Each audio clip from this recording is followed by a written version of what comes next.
Hello, my name is Betty. I'm a 35-year-old corporate professional who has been married to Scott for 4 years. Scott, 2 years my senior, works at a company affiliated with mine. From the start of our marriage, we've been living with his parents in a dual family home setup. Scott, the younger of 2 brothers, has an older brother named Walter. Before Scott and I got married, Walter, along with his parents, were the main residents of the home. Walter's wife, Judy, known for her chatty personality and competitive nature, often clashed with her strong-willed mother-in-law. Eventually, the constant family disagreements led Walter and his dad to move out. Despite having lived alone since he started his career, Scott and I had never really thought about living apart from his parents. So, it was quite a surprise when Scott's mom announced that we would be moving in with them right after our wedding.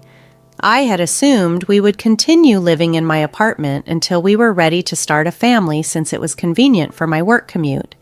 However, it seemed that staying together was a non-negotiable part of my new family's tradition. Though initially hesitant, we figured that the commute wouldn't change much whether we stayed at Scott's apartment or moved into his parents' home. Plus, the family home, built by Scott's grandfather, included a main house and a guest house, offering plenty of privacy. With some reluctance, we agreed to move in. However, I soon began to regret our decision. Scott's mother, in her mid-60s, started to complain of back pain and dizziness, which meant all the household chores, from cleaning to laundry and shopping, fell increasingly on my shoulders. Balancing these tasks with a full-time job and sharing chores with Scott barely kept both our lives and his parents' household manageable. Then, an unexpected financial strain appeared. The guest house needed serious renovations. Although it seemed fine from the outside, it required more than just minor repairs once you stepped inside. The bathroom, kitchen, roof, and floors all showed significant wear and tear. Naturally, we committed to covering the renovation costs. What caught us off guard was when my mother-in-law demanded that the main house be renovated too, after seeing the improvements to the guest house. It was overwhelming to think about fixing up our living space while also having to upgrade theirs, but it seemed we had little choice.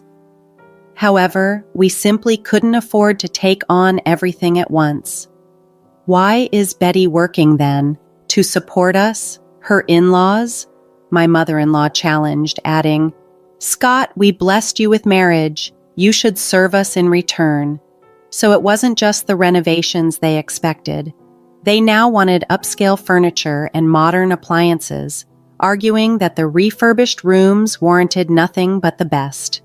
On top of that, they expected us to foot the bill for everything from groceries to other household necessities.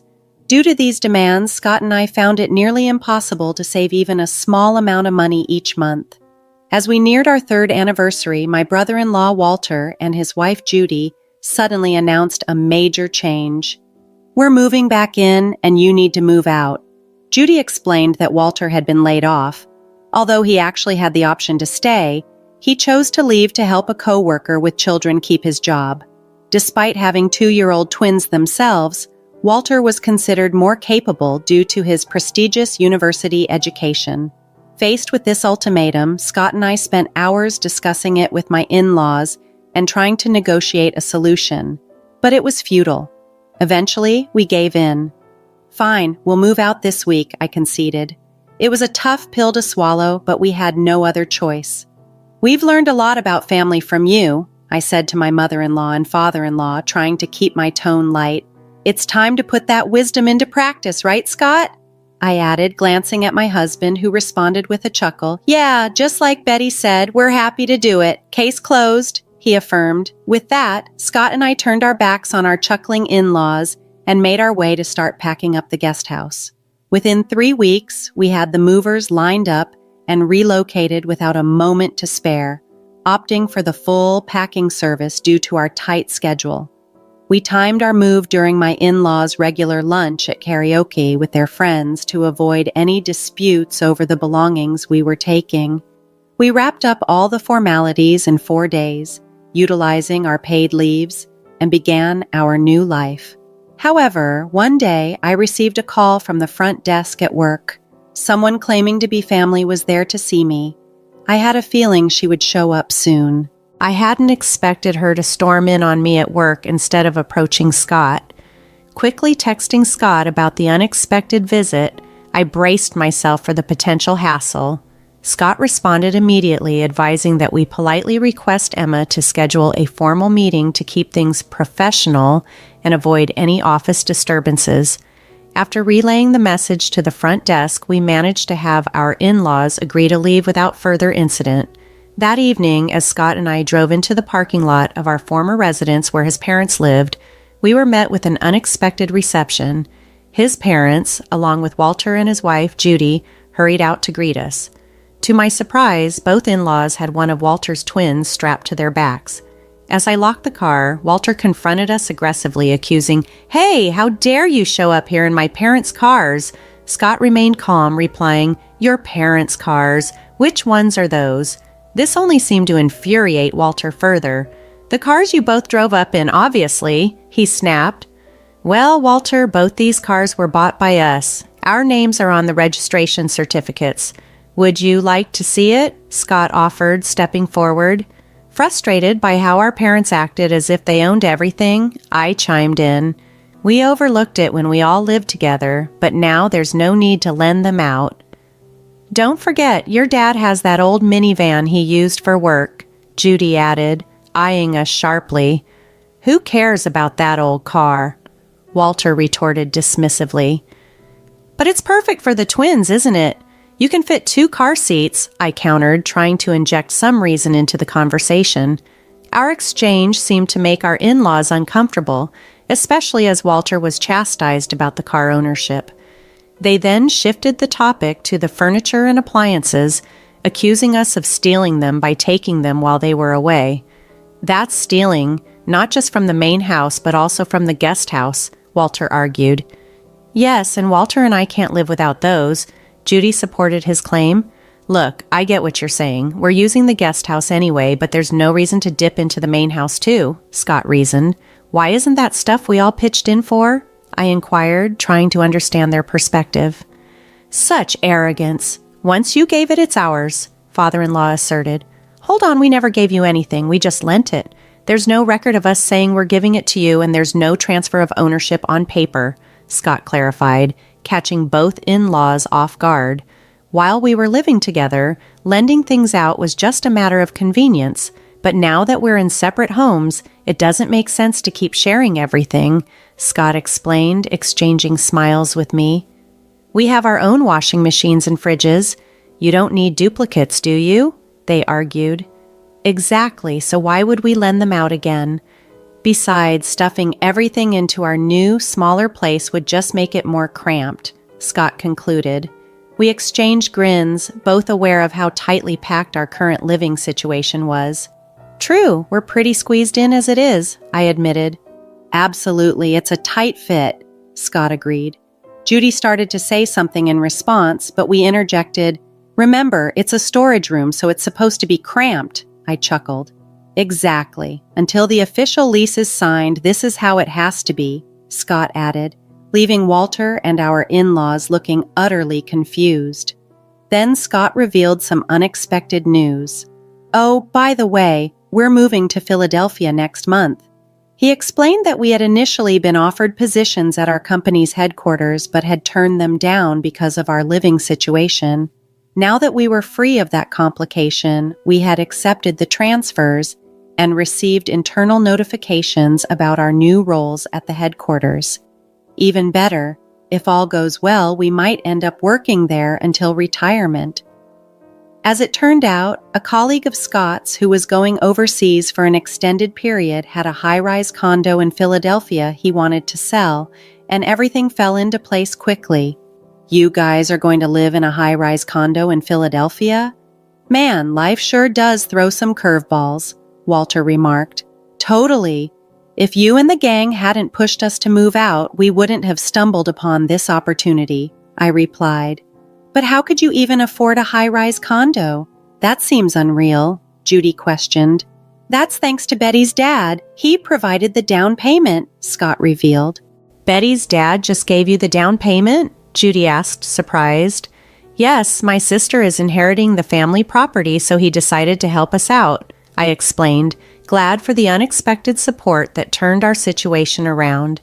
This arrangement is sort of a trade-off. Additionally, the previous owner requested we keep his modern altar until he returned to the country. I proposed lowering the asking price in exchange, and he agreed, giving us a significant discount. However, upon hearing about the substantial discount, Judy, who was nearby, burst into tears, exclaiming, "That's so unfair. I'd rather have a high-rise condo in Philadelphia than live in Nashville." Suddenly, the in-laws, who had been silent until now, switched their tone and started praising Scott, saying, "Well, it looks like Scott really has it together, doesn't he? Like mother, like son. Scott is following in my footsteps," they chimed in. Ignoring their comments, Scott turned to me and said, "Living in a high-rise in Philadelphia, everyone's going to be so jealous. When are you moving? We must visit." "If we're going to Philadelphia, you should come too," I suggested. The idea seemed to intrigue them. However, the mood shifted abruptly when Walter and Judy stopped their arguing and turned to confront the in-laws. "What are you talking about? Walter's being downsized, so you're going to have to support us. Plus, until I find another job, Judy will have to go back to work early from her parental leave. You'll have to take care of the household chores and the twins," they demanded as tension mounted. Walter and Judy marched up to the in-laws who were carrying the twins. The babies, sensing the tension, started crying, waking up the entire neighborhood. Noticing neighbors gathering at a distance from the garage, the in-laws turned beet red. Scott finally intervened, addressing Walter and the others. "Stop just standing there." His laughter echoed as he continued, "This is like a battle of wits between a raccoon and a fox, ha." Turning to the bewildered faces around him, he grinned and explained, "If both couples, us and you, don't work, our family finances will collapse next month." Fuming, Judy asked what this meant. I chimed in, "Judy, you thought if Walter lost his job, it would be just an inconvenience, but it's much more. Without both couples contributing, everything falls apart." This revelation hung in the air, a stark reminder of the precarious balance our family finances rested on. When you moved into the in-laws' rental property, you thought you could just transfer the utility bills and grocery costs onto them, right? Well, our income was sustaining this household, but you can't rely on that anymore, I explained, revealing a truth that seemed to puzzle them. "Oh, and you'll also need to start contributing to the mortgage payments for the house renovations. It's in father-in-law's name," Scott added.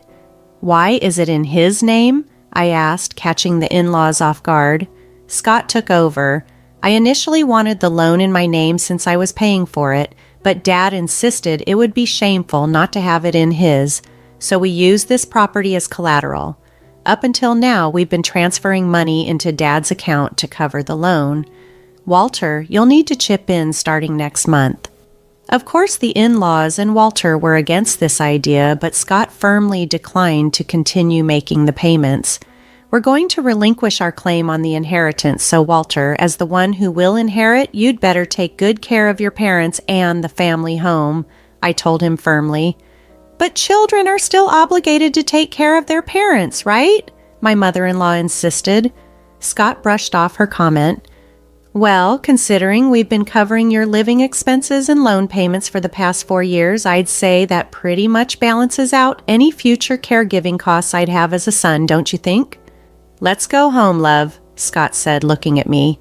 "Goodbye, everyone." With that, we turned to leave, ready to start anew, free from the financial burdens and expectations that had weighed us down. "I doubt we'll meet again. Take care," I said, bidding farewell. The next day, Scott and I sold off the furniture and appliances we had taken from the main house, as well as 2 cars we wouldn't need anymore. When Judy texted asking for these items, I simply replied, "Why?" and then blocked her number. The special leave granted for our job transfer wasn't sufficient, so we had to use our remaining paid vacation days to complete the move. Although buying the high-rise condo would take more time, we decided to rent for the first 2 years, thankfully from an apartment owned by my boss who generously helped us out. As the weekend arrived, bringing a much-needed calm after the whirlwind of recent events, we sat looking out at the city lights. Breaking the silence, I said, "I know this has been a hassle, but thanks for sticking with me." I felt truly grateful for Scott's patience through it all. "What's with the formal tone all of a sudden?" Scott joked, but then his expression turned serious. "When we first got married and the idea of living together came up, I should have thought things through. Back then, I was just happy you chose me over Walter, who was the favorite since we were kids," he continued, reflecting on our past decisions. He mused how we had mindlessly followed his parents' wishes until they instructed us to make room for Walter and his family due to the company restructuring. It struck me, how could they say that after being such a burden on us, financially and otherwise? Scott wondered aloud. "And then I thought about how much your parents must worry about you, given your situation," he added, acknowledging the complexities of our intertwined family dynamics. We both sat there, contemplating the fresh start ahead of us, determined to make the most of our new beginning away from the demands and expectations that had once confined us.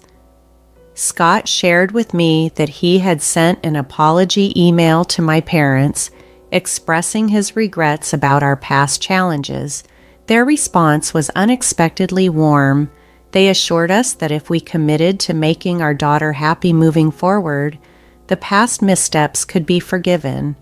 This encouraging reply from them made it easier to discuss financial matters, and they lent us the down payment for our new home without any complications. Scott made a heartfelt promise to do everything within his power to safeguard our life together, just the two of us and hopefully our future children if we were blessed to have any. However, on the other side, my in-laws were facing their own set of struggles. Despite tapping into their retirement funds, they could barely manage the loan payments for their home renovations. With Walter's job search yielding no results, they were reliant on Judy's salary now that she was back at work. The stress was palpable, often leading to loud arguments that could be heard outside their home. A former colleague reached out to me, sharing rumors that they might skip town since they had ceased all communications with Scott and me. In a desperate attempt to reconnect, they even tried contacting my parents, but my father had promptly changed his phone number. This act, though small, was significant. It reflected his stance on setting boundaries, especially given how my in-laws had previously belittled my family and overlooked basic courtesies before our marriage. Now, with almost no way to reach us, it seemed that the way they had treated others was finally coming back to haunt them. It was a classic case of what goes around comes around, and I was reminded of the old saying that you reap what you sow.